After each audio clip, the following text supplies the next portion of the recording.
وعلیکم السلام ورحمت الله وبرکاتو. یو ملګر دا پوښتنه کړې ده چې د میاس کې چې د اختر میاس کوم حکم ده چې نوکان به نه پرې کیږي او ویښتان به نه پرې کیږي. آیا دا میاس ولیدل شوله دغه وخت دا حکم ده او که د میاشتې نم ورځې ده؟ نو دې مسئلې جواب ده چې دا حکم چې ویښتان به نه پرې کوي سړی او نوکان به نه پرې کوي، داسې د لوی د لوی اختر ذوالحجې میاشت ولیدل شوله نو دا حکم ده چې دی به نوکان نه پرې کوي او ویښتان به نه پرې کوي د بدن تر څو چې قرباني وکړي بیا یې پرې کړي.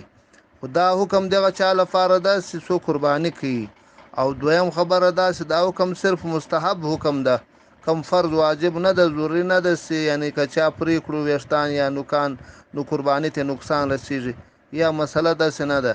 افضل ده بهتره ده چې هغه څوک چې قرباني کوي، قرباني ورباندې واجب وي، هغه کسان که نارینه وي که ښځینه وي د خپل بدن ویښتان نوکان په دې 10 ورځې کې پرې نه کړي.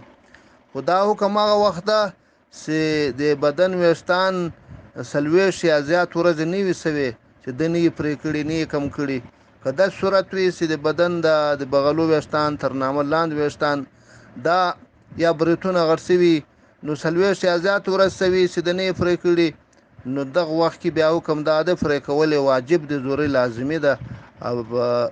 نو دا حکم هغه وخت ده چې 40 ورځې یا زیات نه وي سوي، نو بیا مستحب طریقه دا ده چې د 10 ورځو کې چې څوک قرباني کوي هغه د نوکانو ویښتان پرې نه کړي. په دې ویښتانو کې علما طریقه ذکر کوي چې نوکانو ویښتانو کې افضل دا ده چې په هفته کې پرې شي، که دوم صورت یې دا ده که هغه نه وي بیا په 15 ورځې کم سے کم پرې شي، او که هغه نه وي اخري هغه داسې په 40 شپې کې اندر 40 ورځې شپې کې اندر دا پرې شي، او که تر 40 شپې واړی نو دا بیا ناجایز کار ده. نو دا اختر په موقم کده سي د چا د صورت پر سوي 40 ورځې پر سوي د نه پرې کړي بیا به خامخا پرې کوي. حدیث مبارک راځي د مسلم شریف روایت مشکات شریف کې نقل کړي، پیغمبر علیه السلام فرمایي من رأى هلال ذي الحجة واراد ان يزهي فلا ياخذ من شعره ولا من اظفاره.